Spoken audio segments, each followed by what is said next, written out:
Kelly asks, my 9.5-month-old stopped signaling a while ago. Now she refuses to use the potty, stretches out legs and arches the back. As soon as I hold her over the toilet, most of the times I offer the potty. After naps when she's calm and sedated, she usually pees or poops in the potty. When we are out and about, she will also pee in the potty. Should I keep offering when we are at home? I've tried putting her on the baby Bjorn instead of holding her over the toilet. Any other suggestions? Yes. Usually, a toilet seat reducer is the right choice for this type of a problem.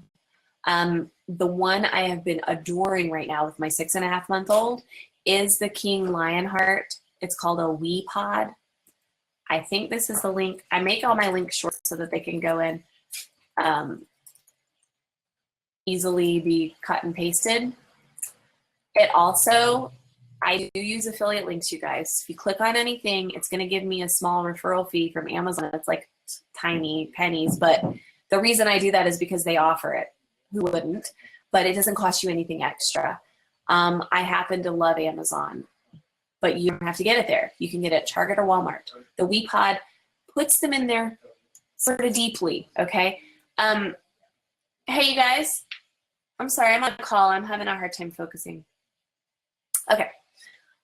They sink in deeply into it, so they can't really escape it. And also, here's the other thing. If you're going through refusal at home, generally children want to go as early as 4 months old on the toilet that all the grown-ups use. They're not stupid and they're not incontinent. They know what's going on. They just can't express it yet. They can't actually get to it yet. 9.5-month-old stopped signaling because she's getting mobile, she's getting into the world, and all of that is normal. But, hi, thank you. The thing that we want to do is put her in the best situation possible, which is using the grown-up toilet. No more holding over the toilet unless you're out and about and that works. Baby Bjorn probably is not very comfortable. It's not the most comfortable potty in the world. The Wee Pod, I would definitely do. And it's only $12, I think, maybe $15. So it can't hurt. And if it doesn't work, you're definitely gonna use it later. But it's really comfortable, and that's the thing. I would try that. Then I would give space. Step back a little bit and give privacy by turning your back and looking at something. If you're afraid she's gonna jump off, put something soft around the bottom and then back off. You can dive in quickly if you need a catcher, but if you're really close, she's gonna try to dive off onto you. Generally, if you plop her down and turn your back right away, she's into self-preservation. She's not gonna just jump off. Again, I'm not to be held liable for the safety of your baby, so be safe. But I have to tell you that they're gonna try to jump off if you're right there, and if you're not, they're gonna probably stay on. And if you turn your back and pretend like you're doing something else in the room, they're probably going to just go because they have that privacy. So the instincts for privacy are very strong in 9.5 months. They could crawl out the door and go in the pit where everybody else goes if you were living in intact society, intact culture, community, in huts, you know, and you had outdoor access and no clothing to deal with. Hundreds of thousands of years, babies have just crawled outside and gone and done it. They don't do it. The instincts are not to do it inside. But they see you all going in the toilet, they want to do what you're doing, and they want to have independence and privacy at this early of an age. It's totally normal, and it's a cause of potty pauses.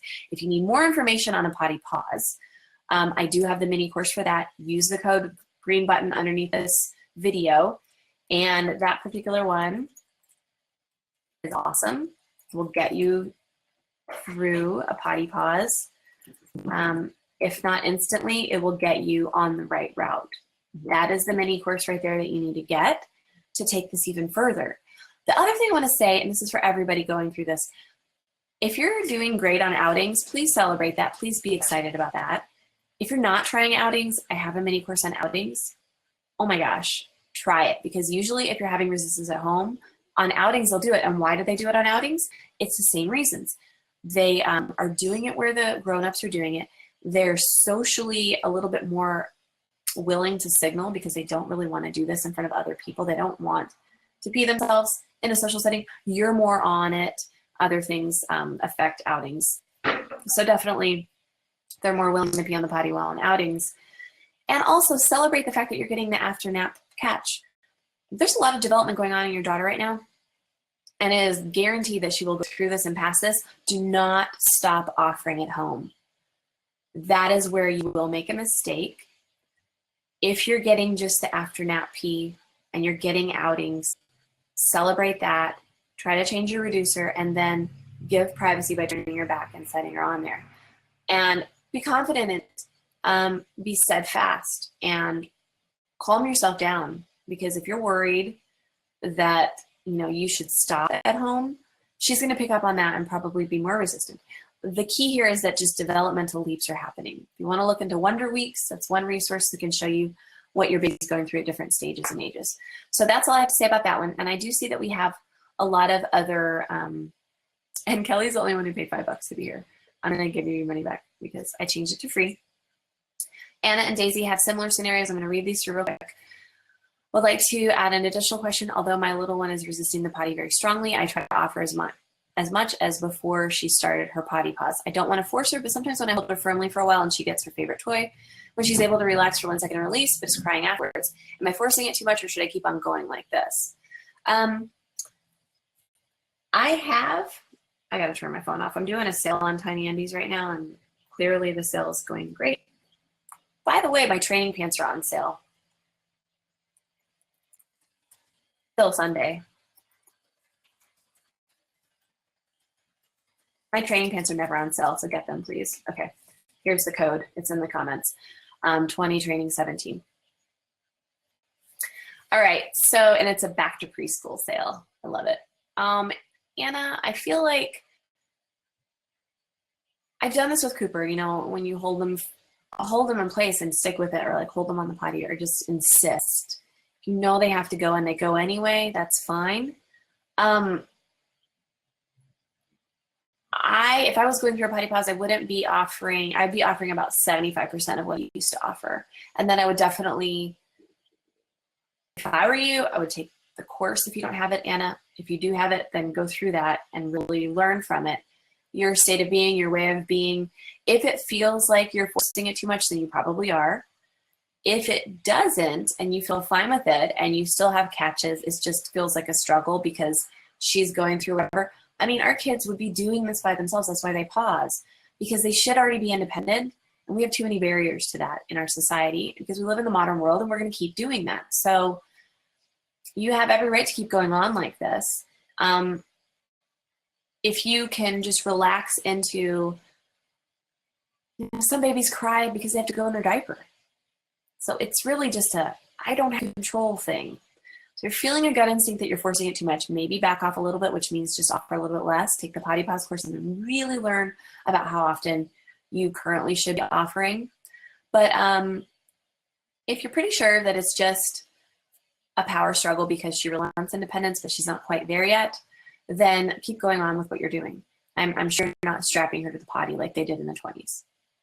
That's fine. Daisy Phillips, similar scenario, 12-month-old, just started EC.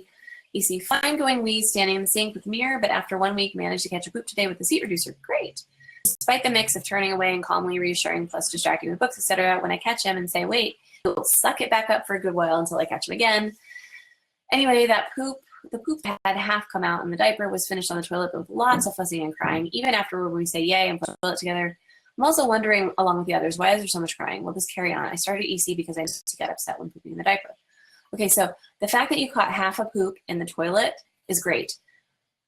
I don't even know about saying yay, or like if he's clearly fussing, just be like, that was great. That's where the poop goes. Let's go back to play. I'm very proud of you. They understand that.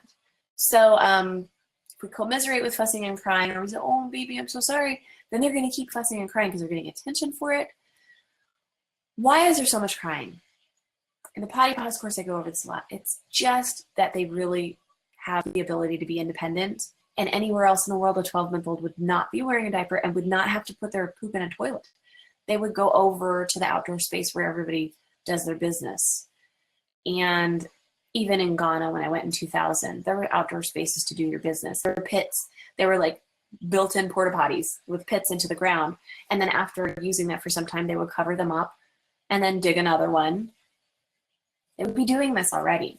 And they would be doing it in the squatting position. So hundreds of thousands of years, think about it, human beings were able to crawl and go and take care of their own urination and pooping needs by themselves at 6 to 12 months. Before that, they were point and shoot by the parent. It makes sense that our deep instincts are, I'm going to cry because I can't do this by myself. So how can you help remedy the crying? You can be very clear, very steadfast, very gentle and kind, but also very certain about what you're doing. In the 50s, all kids were done by 18 months. They were started at about 9 to 12 months. So what you're doing, Daisy, is fine. The crying and fussing, I wouldn't entertain it. You've caught half a poop. You're going to continue to do that. He's testing you to see if you're going to keep up with this or not. Clearly, he doesn't like pooping in the diaper. So we say, cool, that's a new thing. It's almost like getting a new toothbrush for somebody who has a new tooth. We're going to start brushing your teeth now like everybody else does. We're going to start pooping in the toilet like everybody else does. Just have confidence and relax. The crying will go away because a lot of it is 12 months old. They put the cart before the horse. They want to be able to do everything already, and they can't. All right. And if this sounds familiar to you, which potty pausers are very common, take the course. I'm telling you, it's all my best stuff.